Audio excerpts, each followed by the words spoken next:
I'm Melonie Parker, Google's Chief Diversity Officer.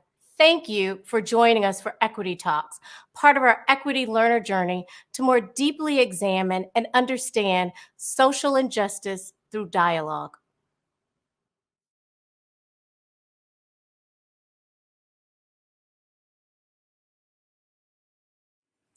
Thank you for joining us in the search for racial equity. I'm Melonie Parker, Google's Chief Diversity Officer, and it is my great pleasure to be in conversation with Brother Cornel West. One of the most influential intellectuals of our time, Dr. West is an American philosopher, political activist, and social critic. He is currently a professor of practice of public policy at Harvard University. He previously taught at Yale, Princeton, and the University of Paris. Dr. West has authored 20 books and is best known for his classics, Race Matters and Democracy Matters, as well as his memoir, Brother West, Living and Loving Out Loud. And he's currently the co-host of the Tightrope Open podcast with Professor Trisha Rose. Known for his thought-provoking social commentary, Dr. West has valuable wisdom when it comes to the pursuit of equity and justice. Dr. West, thank you so much for being here. I salute you. What a force for good you are. Google is so blessed to have you as leader. Indeed, the leadership that you exemplify is a beautiful thing. Thank you. I so appreciate it. I'm so excited about our conversation. You talk a lot about love, courage, and hope. And one of the things that's been very present in this racial reckoning that we're seeing across the world, and we've seen really in the racial equity series, is this theme around hope. And I wanted to know if we could start with, how do you see love, courage, and hope as a part of the conversation that we're having today about race? Well, I think one is that I come from a people and a tradition who have always understood hope as not simply a virtue, but a verb. Curtis Mayfield says, keep on pushing. You got to be in movement. You got to be in motion. You have to have momentum. You have to be part of a larger project that lures you to be the best that you can be. And so for me, there's three sources for this. One is the Socratic legacy of Athens, which is very much about a love of wisdom tied to a questioning. You're lured in searching for a truth. And then there's the prophetic legacy of Jerusalem, in which you're actually doing the truth by enacting a truth in the form of what our Jewish brothers and sisters call Hesed, in that great moment in Hebrew scripture, the spreading of steadfast love, of loving kindness to the orphan, the widow, the fatherless, the motherless, the subjugated, the oppressed. But then there's the blues legacy of Black people in the United States. And that blues legacy is about catastrophe. Yes. Unflinching engagement with catastrophe and never allowing despair to have the last word. So you're not in denial, but you're in motion, holding on to the questioning that we learned from Socrates, holding on to Amos, Esther, and Jesus and Muhammad, that says to be human is to spread a love and a mercy and a justice. And then Black folk coming in. How do Black folk add to this? It's very important, I think, because you see, the fundamental question of so much of the West is, why does Socrates never cry and Jesus never laughs? Now, Socrates has a deep love of wisdom, but he never sheds a tear. Anybody who's never shed a tear has never loved anybody. So you're gonna cry at your mama's funeral because you love her so. And the same is true in terms of Jesus. Jesus has a profound love, and yet we don't really catch him laughing too much. You see, whereas the blues has an element of the comic, an element of wit, an element of style, an element of smile, an element of the of recognizing just how contradictory life is and the incongruities of the human condition. And when you get all three of these together, you got so much of the best of how you sustain hope on the right track. You're sustaining hope on what the Isley brothers call the caravan of love. the Freedom Highway that Abby Lincoln and Max Roach and Sonny Rollins were talking about. And I think that's what the world needs in these catastrophic times, in these grim moments. Oh, I love it. I mean, you painted such visual imagery that I think is really important. And it reminds me of one of your quotes that I love that I would really love for you to expound on for our audience. And that's at Howard University about 10 years ago. I'm a Hampton grad, but you were at Howard. Oh, Hampton's in the house, absolutely. Hampton's in the house. But you said that justice is what love looks like in public, just like tenderness is what love looks like in private. And when I think about that, there's some that say, hey, love is no better than the lover, that you can't love any more than your capacity. But what does that look like in action based on, just the characterization of the lover? Yeah, well, I appreciate you going back to that. In that second section, I would say justice is what love looks like in public. Tenderness is what love feels like in private, because it's very much about a feeling too. You got the cognitive, you got the mind, the crucial cerebral activity, but you also have to have a heart and a soul. And you see, I come from a people who are a soulful people at our best. And soul is the sharing of a soothing sweetness against the backdrop of a grim catastrophe. And so it's about a kindness. It's about being gentle. It's about empowering and enabling others by how you both make them think for themselves, lift every voice. That's the anthem of Black folk. But also to get them feeling in the right way, feeling strong about themselves, confident about themselves, good about themselves, so that the best of who they are can come forward. So it becomes something that is realizable in terms of the good that is inside of them, because we all got a whole lot of evil inside of us. So that we got a civil war going on in the battlefield of our own souls all the time. That's right. But but you're absolutely right to what I was talking about, that historic Howard. The good God, historic Hampton too, because these are two institutional pillars of the very tradition that I'm talking about. And all peoples of all colors, all genders, all sexual orientations, all national identities have access to this love of wisdom, this love of neighbor, and wrestling with the contradictions in terms of the blues, and wrestling with catastrophe. But in the United States, it's been Black folk who have been chronically hated for 400 years and yet dish out such love warriors. You see, the Frederick Douglasses and Ida B. Wells Barnett's and the Martin Kings and the John Coltrane's and the Luther Vandrosses and the Aretha Franklins, these are love warriors. They could have responded with a hate in the face of hate, refused to do it. Been terrorized for 400 years. Didn't want to terrorize others. What you want, Frederick Douglass? I want freedom for everybody. I don't want to terrorize others. We're not going to create a Black version of the Ku Klux Klan just because they're terrorizing us. You see, that's the best of not just Black people, the best of not just America. It's the best of the human spirit. That's right. Which we saw back in slavery. I mean, we've seen that since slavery with the soul and the spirit of Black folk, really looking at the best of humanity and moving forward in spite of the pain. That's precisely it. That's precisely it. And also recognizing, and even when we looked at white supremacists and recognize how sick and pathological that their souls were, that we could still separate their deeds from their full-fledged humanity. Some of us learned that in Vacation Bible School, where you hate the sin and still try to love the sinner. I know I learned it in Vacation Bible School. You know what I'm talking about. So I know what you're talking about. That's why I learned it too. Oh, yes. What's interesting at Google, what we're seeing is, like Black folks are standing in pain, and not just current pain. Like current pain has triggered past pain and standing in hurt. And then we have this incredible show and spirit of allyship, where we have, across all races, just people standing in solidarity saying, what can I do How can I lean in? And there, it closes that dissonance between those standing in pain and those leaning in. And it feels like that's what you're talking about here. How do we bring the best of humanity forward to really get to reconciliation and the hope that we talked about?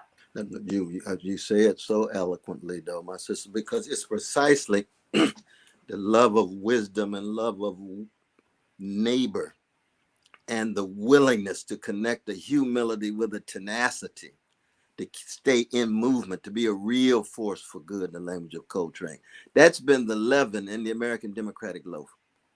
America would have gone fascist a long time ago if there had not been those to join that leaven to push the fragile democracy in the right direction. And it's one that has always welcomed others. There's always been vanilla brothers and sisters who have played a very important role in the struggle against white supremacy. That's right. You go from Miles Horton and Ann Braden and Rabbi Abraham Joshua Heschel and Muriel Rukeyser. You got, it's been international. You got Gandhi and Ambedkar in India that played fundamental roles in terms of showing their solidarity with the struggles of Black people, both in the 40s all the way up to the present time. That legacy of folk from India, the legacy of folk from Asia, the Grace Boggs and others, indigenous peoples and others, Chicanos, Cesar Chavez, and there's always been that solidarity. Now, I'm a little bit leery of the language of allies, though, my son. You tell me what you think about that. And the reason is because I just want people to be on the love train because they choose to be persons of integrity, honesty, decency, and want to serve others. I love that. The good of man. Absolutely. You see, so if I'm straight, I'm going to show up for my gay brothers and lesbian sisters and precious trans because I want to be a decent person. That's right. And because I extend my love. The love, the solidarity, and love means care. Love means concern. Love means protect, respect, but also correct. So there's a critical element to love. So there ain't no love without correcting folk, because there ain't no love without vulnerability and invincibility. That's right. And truth in action is love, because love is a verb, just like that's absolutely. That's precisely. But again, love is one thing and love is many things. That's right. That is so true. Bob Marley say one love. Yeah, that's for everybody. We can even go down to the dogs and the cats and get with sentient creatures, because we know a lot of us can't make it without dogs and cats loving us too.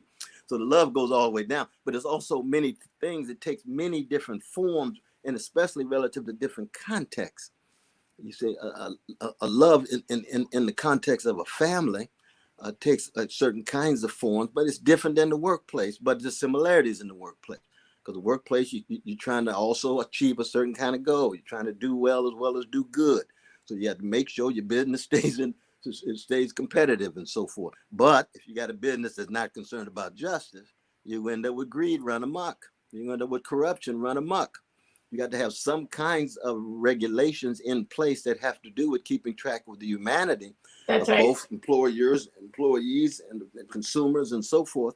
And yet at the same time, recognize that you have some ins and aims of a business that's very, very different than a family, very different than a mosque, a temple, a church, a synagogue, very different than a basketball team. That's right. LeBron's got deep love for his brothers on the court, but if they don't meet the standards, he got something to say.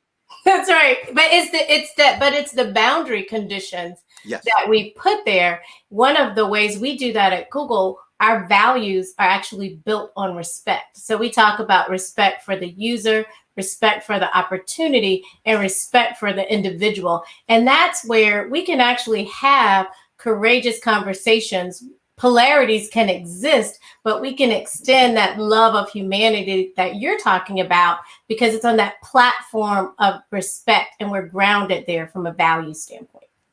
No, it's very real. And it's important, too, that love is not reduced to some kind of mamby-pamby sentimentality that has to do with a specious emotion that remains on the surface rather than something concrete that's executed on the ground. Yes. I think the greatest literary artist of the last 200 years was Anton Chekhov. Yes. And Anton Chekhov was a kind of Russian blues man. In some ways, he was even deeper into blues, but that's a large election. But he used to say, as a medical doctor, He said there's more love and electricity and steam than in narrow do-gooders. Yes, and it gets to that feeling that you were talking about, because it's how are we experiencing it. But I think you dropped something really important about how we use it so that it doesn't become trite or meaningless. And I don't know about you, but for me, I hear so many terms being bandied about today. And one is, we talk about racial justice, we talk about social justice, and people are using those terms interchangeably. But I'd love for you to talk about, like, how should we characterize racial justice versus social justice? Well, first, just looking at the term justice itself, the great Reinhold Niebuhr used to say, any justice that's only justice soon degenerates into something less than justice. Because the thing about it, I mean, you and I, in any context in America, and we deal with different forms of racism, you got sexism coming at you and so forth. And yes, we want to be treated justly. Yes, we want to be treated fairly. But we also want respect. We don't want to just be tolerated.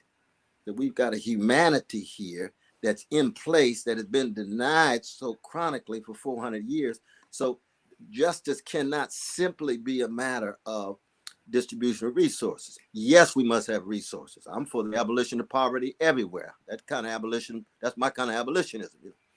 But at the same time, the poor, just like the well-to-do, they have a humanity that's not reducible to their poverty. Just like the rich have a humanity that's not reducible to their material toys. That's right. That's it. That's exactly right. And so you got to stay in contact with that humanity, so that what is deeper than justice is precisely this love, precisely this willingness to push to the edge of life's abyss and be open enough to make connection with people's deeper humanity. And that humanity cuts deeper than race, gender, class, nation, and so forth.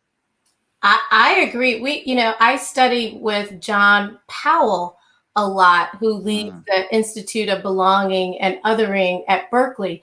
And his research is on belonging. And one of the things that John talks about is that belonging is really about that primal fear that we all have of not being connected to someone. So what he says is that we want to belong, but we do that by associating with people who are of least risk. But least risk is defined as who's just like us or most like us, and then everyone else is really othered. But if you truly belong, we're extending our circle of who can come into that. And then that's kind of how we eradicate these in groups and these out groups. But it goes into what you're saying about keeping love at the center. No, I think we have to simply acknowledge that the most terrifying question we could ever raise is, what does it really mean to be human? Yes. You know what I mean? What does it really mean to be a featherless, two-legged, linguistically conscious creature born between urine and feces, whose body will one day be the culinary delight of terrestrial worms? So that human condition has its own fears and insecurities and anxieties built into it. White supremacy, male supremacy, imperial supremacy, all of these are fake ways of trying to deal with the fears and anxieties and insecurities in the face of knowing our bodies will be extinguished very soon. Yes. Very soon. And so it takes institutional and structural forms. So structural racism, structural sexism, and so forth, structural homophobia and what have you, institutional forms, but it's also existential. It's also spiritual. And if you're going to be a spiritual coward, you're going to fall prey to your fears and generate energy that is predicated on putting others down in order to lift you up before the worms get you. Because the worms are going to let you know how equal you are. That's right. That's right. And then it becomes, after you're going to taste the worm, tastes the same to the worm. That's right. And it becomes self-fulfilling prophecy, right? Because you're going to get back what you're putting out. You just don't realize it, because all these defense mechanisms are being erected to really make you feel better about yourself than you really do, based on those fears that we're talking about. That's exactly right. And it happens to nations. I mean, you look at the U.S. Constitution, there's no reference to the institution of slavery. You're going to end up fighting a civil war over an institution of slavery not invoked in your constitution because chickens come home to roost. That's right. That's Sooner or it. later, you're going to reap what you sow. You can only go for so long in living a lie. See, and if in your personal life you're addicted to lies, sooner or later that mendacity is going to generate a backlash. And If so you're a this nation, you tied to lies and mendacity, you're going to get a backlash, and it's going to be ugly. It's true. Well, and it goes back to where we started with hope, because we're grappling with that very history, that the systemic and structural barriers that exist, that racism that we're facing. So, where do we go? So, why is it important to come to terms with our past so we can move forward in our future? Absolutely. And I think part of it, and this is where the blues comes in, especially in relation to the United States, that you can't reduce hope to narrow optimism. You see, and pessimism is the flip side of optimism, just like cynicism is the flip side of sentimentality. Whereas if you're a prisoner of hope, the way you and I are, then you're never going to fall prey to naive optimism. You're never going to fall prey to paralyzing pessimism. You're never going to fall prey to sentimentality, but you're never going to fall prey to cynicism. That's You're going to be in that zone where you're in motion against the grain and against the odds. And we've seen this. I mean, there's a sense in which I think, especially at any corporate context, Google or what have you, that in trying to stay in contact with the humanity of people, no matter what color and gender and sexual orientation and so forth, the arts ought to play a very important role, especially music. I think when you actually look at the history of American music or the history of American literature, you'll see they have told the kind of truths that we're talking about in ways that those who are in power are highly fearful of. Melville on the Pequods. He's got Ishmael on the Pequot. That's a reference to indigenous peoples. It's their land that America is built on. It's dispossession of their peoples that America is predicated on. Then he's got a multicultural group on the ship. And Ahab, obsessed with whiteness, obsessed with white supremacy in terms of the whiteness of the whale, which must always have priority no matter what. And he's going to be so obsessed with it that he's going to allow the whole project, the Democratic project, the Pequot itself, to go under, holding on to whiteness. And it ends with Ishmael really on a coffin, but it serves as a kind of a small piece of wood out there in the ocean all by himself. This is Melville, 31 years old, white brother from New York City, telling that kind of truth. Toni Morrison reflects on it in Playing in the Dark. You see it in William Faulkner. He's on the vanilla side of town. What does Jason say to the sun? Was is the saddest word in the English language because we can't get over this past. Keep That's right. mistreating folk. Keep killing these young folk. One generation after another, just going on and on and on. Can't deal with poverty. You see the poor folk, no matter what color, still in place and think that somehow you're going to just make your way through. Well, what happens to his son, Jason, Quentin? He goes to the bridge at Harvard. So Dad was wrong. Was is not the saddest word. Again is. When that was just keeps repeating itself, and I can't take it. He jumps off the bridge, suicidal. Faulkner can't see a way out. Now, if he'd read some James Baldwin or Toni Morrison, or if he'd listened to some Duke Ellington or Ella Fitzgerald, he would have said, how you people been dealing with this situation where it looks there's no way out? Well, you Like a keep fighting. symphony, right? Like it's like a symphony. And I think when you talk about music Voices. and That's how it right. influences in all those different parts, Absolutely. it seems like honesty and courage is really key, though. I mean, Oh, where is yes. honesty and courage in this conversation? How's it going to move us forward? No, it's true. I mean, me and Brother Robbie George just wrote a piece on that, on honesty and courage. And he's my right-wing brother. I think he's wrong on a whole lot of issues. I still have a deep love for him. I can revel in his humanity, even in pointing out where I think he's wrong. But when you have an honesty and a courage, you recognize, going back again to the Black national anthem, you're lifting every voice. You're fighting for everybody's right to move from being an echo, extension of an echo chamber, to being a voice. Because the Johnson brothers didn't say lift every echo. No. James Weldon and Rosamond Johnson said lift every voice. Just like you can't be a blues woman or a jazz man unless you find your voice. Quit imitating, quit emulating. That's what Monk told Coltrane. Quit emulating Johnny Hodges, brother. Find your voice. Coming out of Hamlet, coming out of High Point. I know you got that High Point. Coming out of High Point with You and Coltrane. I got it. Coltrane together. Ooh, that's a deep twosome right there. That's a deep twosome right there. But harmony Coltrane is had to find his important. voice. We got to have that harmony. I mean, we all have to get to the key of C to get to balance and to get to harmony. But even when it's F sharp or B flat, even when you got dissonance, yes, that's challenging the harmony. You remember what Duke Ellington said about how black people have made dissonance a way of life. See, we live in the C minor. Yes. See, that's Beethoven's feel. Live in the C minor. That's where the grimness is. That's where the incongruity is. But come with us to this funky zone, and we're going to show you how deodorized your life has been. We're going to show you how superficial it's been. You wanted harmonies without wrestling with the dissonance. You wanted love, but you didn't want any pain. Can't have no love without pain. It's impossible. Can't have no joy without pain. Frankie Beverly's right. So that somehow you got to be mature enough to be in the midst of the tension as you're in motion with a love-motivated hope that connects you in solidarity with others to bring out the best of the species. You got the economic catastrophe, too many poor people, working people not having enough power and so forth. Then you got deep white supremacy. White supremacy is always the face of the worst of America, just as the fight against it and other injustices constitute the best of America. America always has the best and the worst, just like there's best and worst inside of us. Two sides of the coin.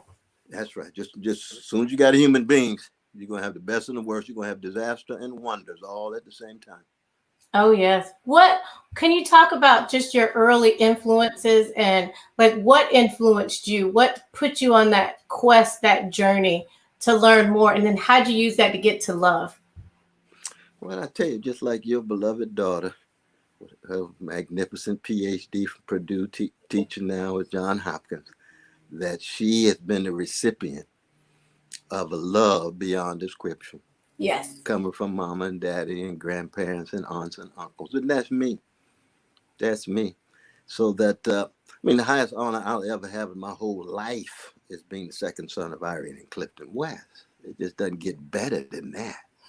Being the brother of my brother Cliff and the brother Cynthia and Sheriff just doesn't get better. So I can't take any responsibility of that whatsoever. That's just sheer grace in my Christian language. Some folks say luck or serendipity, whatever language they want to use. I'm a recipient of it. So I then have to be open enough to allow what has gone into the shaping of me to be made available to the world. Back to Vacation Bible School, he used to say, if the kingdom of God is within you, everywhere you go, you ought to leave a little heaven behind. What kind of heaven behind are you leaving? Well, it could be a Socratic heaven. Here's some unsettling questions, the status quo. It could be a prophetic heaven. Here's certain kind of challenges of justice. It could be a personal heaven. Here's a tenderness. Listen to the Hutchison sisters of the emotions. They'll give you some tenderness. Mm-hmm. David Ruffin's delicate voice leading to temptation. Even in his personal life, problems, listen to his voice. That delicacy, that sensitivity, that's a heaven. Yes. See? Which requires that listening. That's what I'm hearing. Listening it so requires, and listening first to yourself. Are you slowing down to listen to yourself? Can you hear your own thoughts running through to get connected the way that you're talking about? And see, your stress on receptivity really is so crucial. It's what the great Ella Baker told Martin Luther King Jr. He said, Martin, you're so busy being a charismatic, messianic leader, people calling you Moses, but you really haven't fully cultivated the capacity of receptivity of learning how to listen.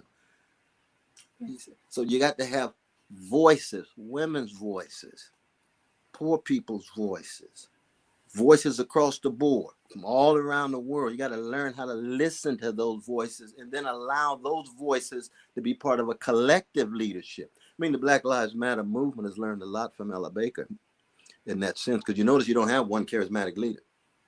You got That's three right. sisters That's who came exactly up right. with the title and the hashtag, and they doing, that was a beautiful thing. But each place has decentered leadership in that way, because there's a difference between a jazz band and a military band. You see, Count Basie might call it Count Basie and the Barons of Rhythm, Count Basie's band, but everybody know if Lester Young wants to take it over one night, he's gonna pick up his horn and take it over, and Basie gonna let him do that. Duke's gonna do the same thing. Mary Lou Williams gonna do the same thing.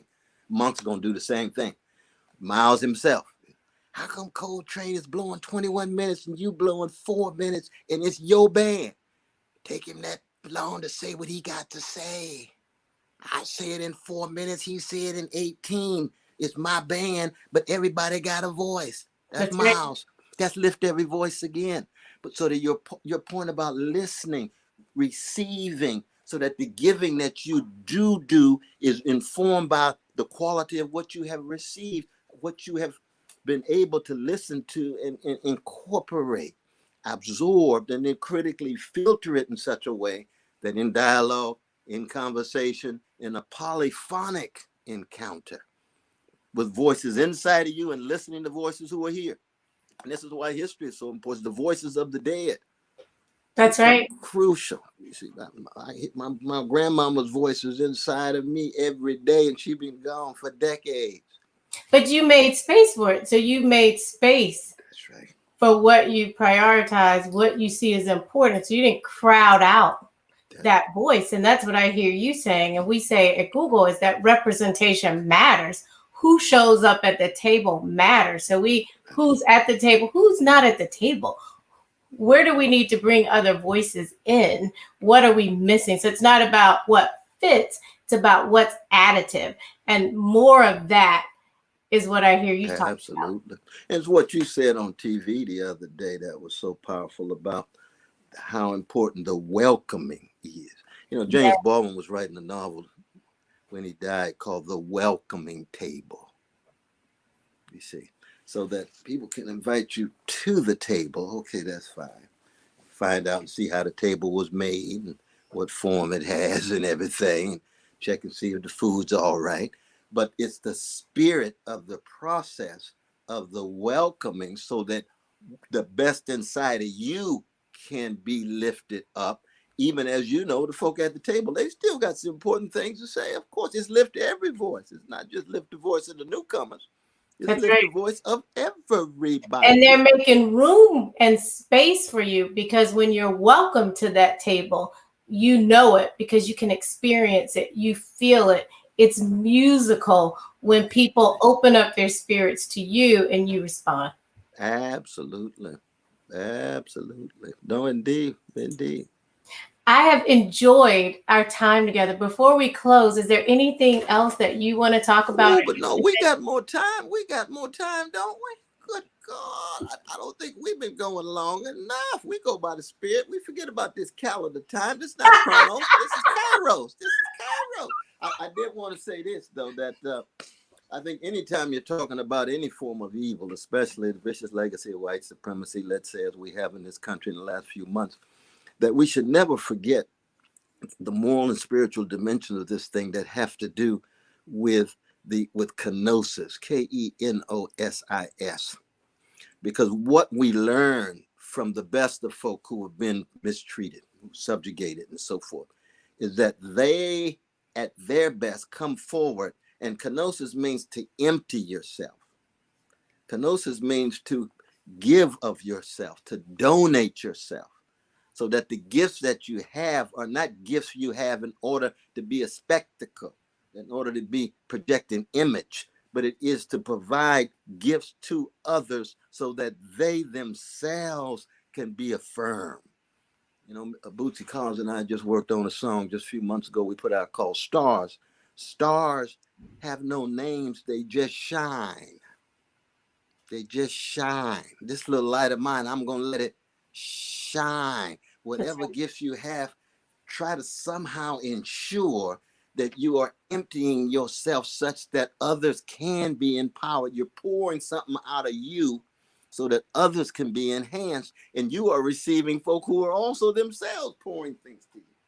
It That's what becomes real friendships reciprocal. are. Hmm. In the workplace, you come to Google and you meet some of these brilliant folk, you say, good God Almighty, I hadn't looked at it that way. I appreciate you pouring yourself out in that way. Now I got some pouring for you.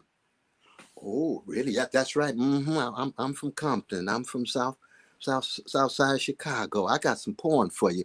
Look at this equation this way, and look at life this way, and let me take you home and allow you to wrestle with some Donny Hathaway and some Gladys Knight and some Kendrick Lamar and maybe a little Erica Badu too. Namely, all of this is connected: the scientific, the political, the existential, the spiritual, but back to the arts, back to music. Now, Hmm. these days, things are so polarized and gangsterized, a lot of people don't even want to talk to each other. You support Trump. I can't understand why you could do that.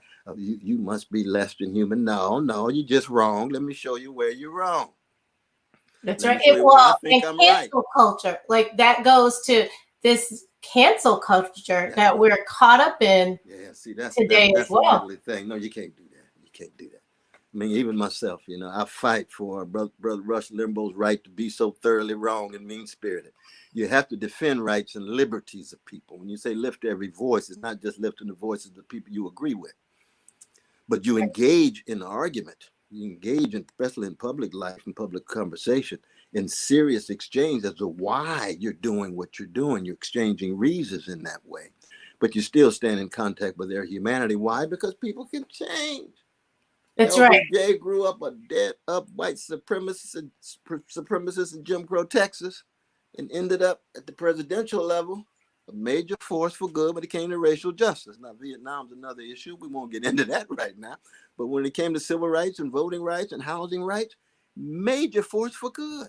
Who would have thought LBJ, growing up as a white supremacist, would have changed like that? Because he's a human being. Human beings can change. Human That's beings right. can undergo transformation. And that's true for all of us. That's true for all of us. So stay strong at Google again. And they so blessed to have you, Sister Melonie Parker. I'm telling you. Thank you, Brother West. Brother West, one last question. How do you fill your cup when your cup is emptied out and you haven't quite gotten poured back into yet? How do you fill it? What do you do? I've been so blessed that I never experienced that kind of emptiness. I've wrestled with not having enough in my cup. Mm. But shoot, I've had so much overwhelming love, I couldn't get to the crack house to save my life. I just, I try to make my way to nihilism and cynicism and Thrasymachus and the Grand Inquisitor. I can't. It's inside of me, but I've got so much countervailing forces and memories that I can't do it. Life well led. You know Life what I mean? well led. I'm not gonna Life slap my well mama upside her face. I'm not gonna violate my grandmama from the grave. I'm not gonna have my led. father look on down on me and say, "Corn, your gangster proclivities are overcoming." No, you remember that wonderful line in Sly Stone? He's overcoming by overloving. Ooh, that's Larry That's Graham. powerful. Ain't that something? That is powerful. I'm That's well, telling you. perfect example. And if people don't, now that the whole planet has the blues, now that the whole nation has the blues, if they don't learn something from the blues people at our best, we're going to lose the planet. We're going to lose democracy. We're going to lose everything because they looking at us like, oh, you little naive love warriors talking about loving everybody, fighting for justice, concerned about the quality of people's lives against racism and sexism. You better go on and just make it and be obsessed with the 11th commandment, thou shalt not get caught. Don't you know it's survival of the slickest? Don't you know that's the way of the world? We know the way of the world. You don't need to remind us of that. We decided to go against that. We decided to go against the grain. And we're going to be faithful unto death with style and a smile. Great. Thank you. Thank you. Stay strong now. Learn about Google's Equity Learner Journey on diversity.google.com and sign up to learn about new episodes.